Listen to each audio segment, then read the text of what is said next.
Happy New Year. Best wishes for a fabulous 2025.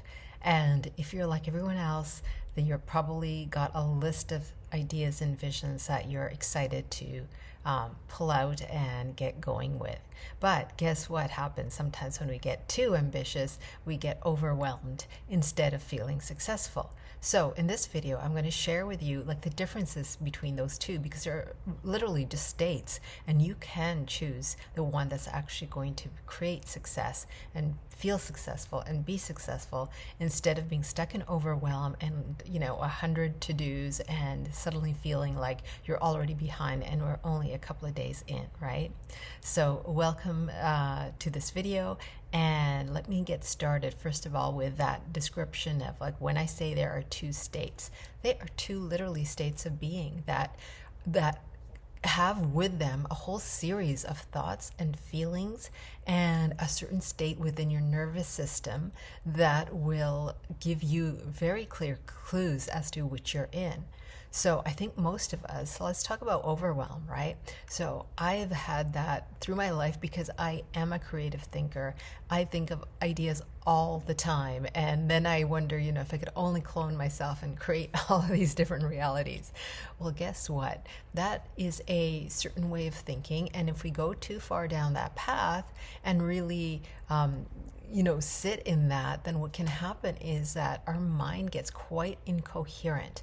And then so does our body, because we get this fear and anxiety and this sense of pressure and tension. And you can only imagine what kind of results that is going to have. It can have just like where you're trying to do everything all at once, where you do end up being really scattered, where no goal actually gets met and you do maybe a tiny like 10% of every one of them or something. And it could also mean that you go into a freeze response where you actually kind of shut down because the whole system is going, you've just overwhelmed me. It's like suddenly being electrocuted, all of this energy trying to go through you, and it won't be able to in an instant, right? So this is where you can catch yourself. And I've learned this over the years, and it has made all the difference. So even now, like I can sometimes fall into that feeling, as I said in previous videos, that sometimes the end of the year and the new year kind of like really activates that in me, because I do get excited. But at the same time, now that I know that I don't have to kind of fall victim to that, suddenly I can end up and be in a kind of sense of control and really learn to let go of those energies, right? So let me provide a metaphor here. So it's kind of like, imagine, when you watch a trailer of a movie, and strangely, these days, the trailers they create, like you probably know the whole story before you've even, started watching it. Well, it's like that. It's like we get these glimpses into what is actually possible. But unlike a trailer where we know, oh, that's a trailer to the movie, now I can sit down and actually enjoy the whole movie over a couple of hours, we end up actually trying to fit our life and making it all, like it has to all happen at once, right? Like that final destination of that happy ever after that we're going to see in the movie suddenly has to happen this instant, and I have to start the year with that practically and physically. Well, of course you're going to get overwhelmed. Of course you're going to move into some states of anxiety or fear and possibly a freeze response, right? If you end up believing that and operating and activating that further and further and, sustaining it. But this is where you have a choice. You can actually stop. And sometimes, that's going to actually mean pausing and breathing and perhaps meditating or going for a long walk. Something that will bring you back physically first into a sense of coherence. When our heart is coherent, our body is coherent, our brain also moves into coherence. And then guess what? We think clearly. We have those brainstorms. We know exactly what next step to start with first, right? So in this, just like sense into your own self, like where are you? Because there's that frequency of overwhelm, and then there's that frequency of success. What does success mean to you? We all have very different versions, and it's important not to fall into the trap of what everybody else assumes success has to be for you, because it doesn't, right? We all have our own very nuanced examples, and we know it when we have an experience that just really feels like it's almost like personally made for us, right? Like it was so meant, right? And we all love that experience. When it's meant, it feels like it is personal to us. It's like we actually ordered it off the menu, right? That's how exacting it can feel. And so we can move into that state without our circumstances changing at all. We can be and live in that state more and more. Now, I'm not claiming that I'm in that 24/7 by any means. But now, as I said, I know I'm wiser as to the importance of when that's something I desire, or I feel like I like more connection with it, more experiences of it, then I can enter it. And I enter it first without anything having to actually change in my physical reality. And then guess what? As I said, we end up naturally in a coherence with our heart and with our mind. And then, that ends up creating thoughts and feelings and ideas that can lead to new actions that are in alignment. So here are a few steps that you can take if you find yourself going into overwhelm, or you just want to note them down, because a lot of people do go into this, and the more ambitious you are, the easier it is to get caught in this kind of states. And these, as I said, the lower level states end up having us freeze or want to fight, as in the hustle, I got to do all of these things, or flight, as in I'm going to leave, like forget it. It just doesn't matter anymore. Forget, I don't want to have goals, right? I was had some people over recently, and I was curious, so I was like, so how do you all start the new year? Like, do you have goals, or do you believe in that? And certainly a few of the people immediately just said no, that's not, like, are you like, they interestingly, we talked about the difference between sometimes North America, other parts of the world where it's not as common a conversation and a way of viewing the world, and can actually be kind of the opposite of the way other people lead. And personally, I have found like the balance between the two is actually what works really well for me. If I don't have any, like, to say I don't have goals, I don't love that word, but like I'll use dreams and visions, and what new energies would I like in my life, what would be my higher vision, those kind of words really speak to me. So for me, having that direction connects with a sense of purpose, and it brings and adds much more meaning to life for me. And so I love that. At the same time, I 100% understand why certain people can be against it, because it can feel like a very transactional way to live, a very consumerist way to approach life as well, and the idea of the bottom line without, understanding kind of the other parts of life, which are sometimes even more important. And so I agree with that aspect, but I think when we go to one end or the other, we also can lose out on the benefits of the other. So anyway, so that was just, an interesting little kind of survey I did in the moment. And yes, these people didn't happen to be from North America originally, so that's why they responded really differently. And yet I know 100% that they do have higher visions. That is like a human, it's just something we humans do. Like, even if we do not share with anyone, even if we on some level hide our boldest kind of visions to ourselves, it doesn't mean we don't have them. It doesn't mean we don't see a picture that we would love to have, we would love to experience, and we will invest in. We will do what it takes to experience that. So here are some of the steps that I find have worked really well, and I find when I work with other people using them, they respond really well as also. And the first part is actually to have some quiet time where you can kind of chill out and relax and go into your bigger vision. What is that? Like, what is that feeling that kind of encapsulates, the way you would love a year to unfold. And it doesn't just have to be the year, right? So actually making it kind of timeless can be much more effective, because when we put it into the logistics of a timeline, a linear timeline, we can again start feeling that nervousness and anxiety, and that sends us into overwhelm. But when we see it as a timeless vision, right?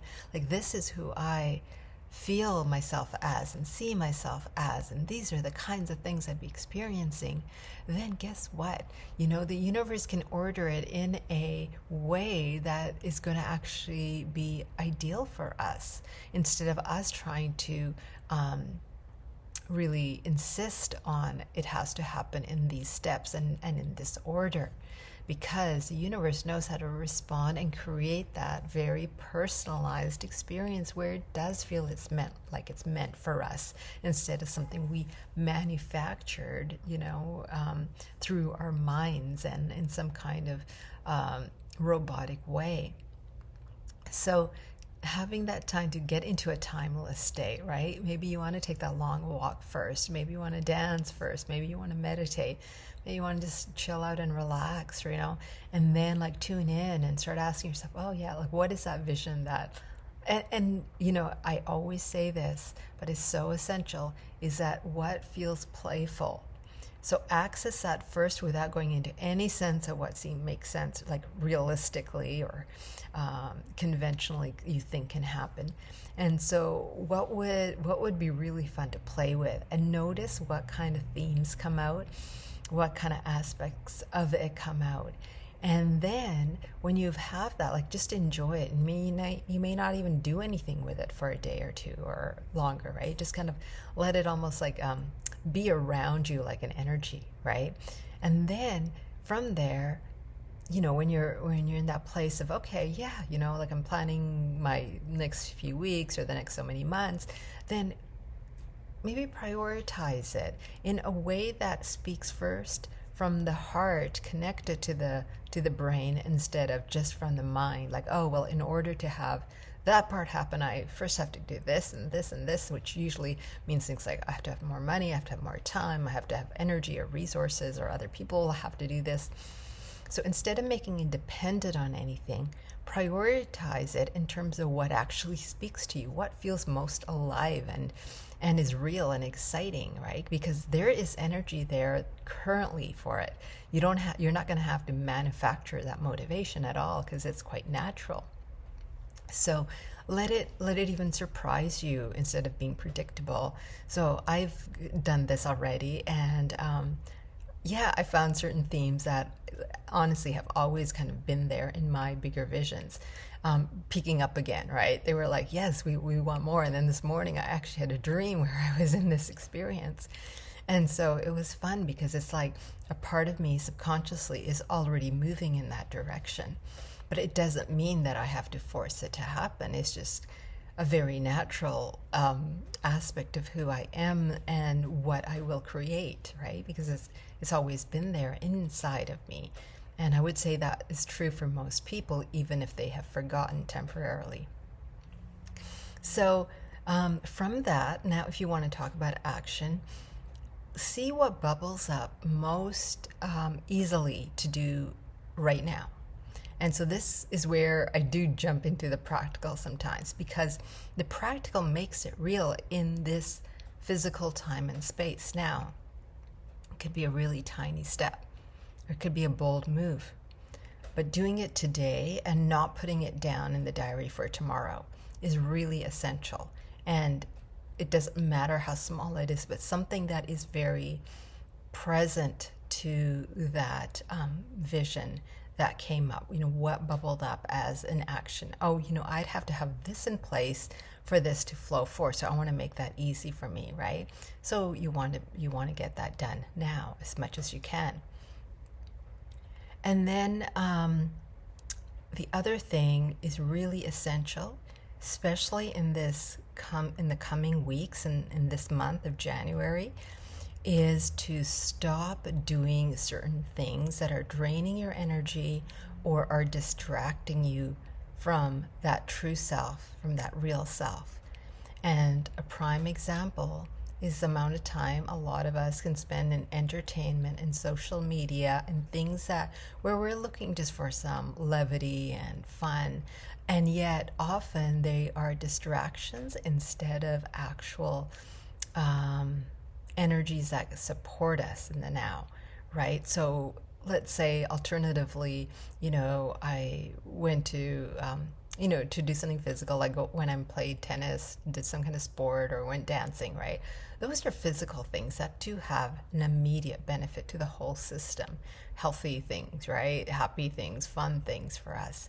And so that is energy giving. But when it's like, okay, let me be on social media for the next, 2.5 hours watching too many videos all at once, watching, trying to read all these books about how to be, perfect this year all at once, whatever it is that we're doing, we end up in that state of overwhelming the system, overstimulating the system, and then creating an experience of incoherence that really will delay our desires, our true visions, who we really are, and the kinds of things we're really ready to do in this world at this time. And so be very clear on what you will stop, and stop that today. So if you have like a little impulse, oh, let me just do it, I'll start tomorrow. Stop in that moment, turn and do something completely different. If you have to, like, even go for a walk to get that out of your system, a 5-minute walk, literally, step out of the door and come back, that's fine, because it will do wonders. And suddenly you'd be like, oh my goodness, thank goodness I stopped that. And now I already feel more excited and more energized.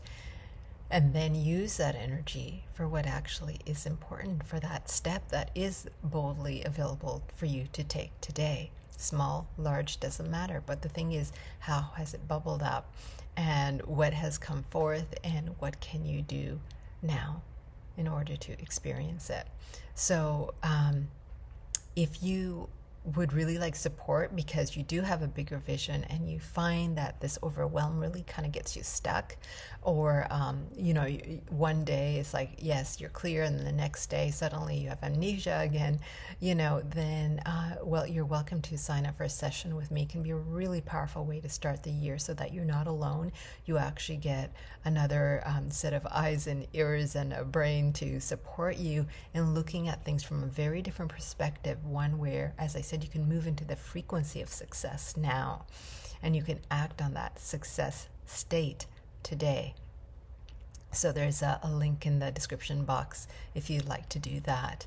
But I'd love to hear your comments on, what really resonates with you from this video, and is there something different that you're doing this year compared to previous years that is really supporting you?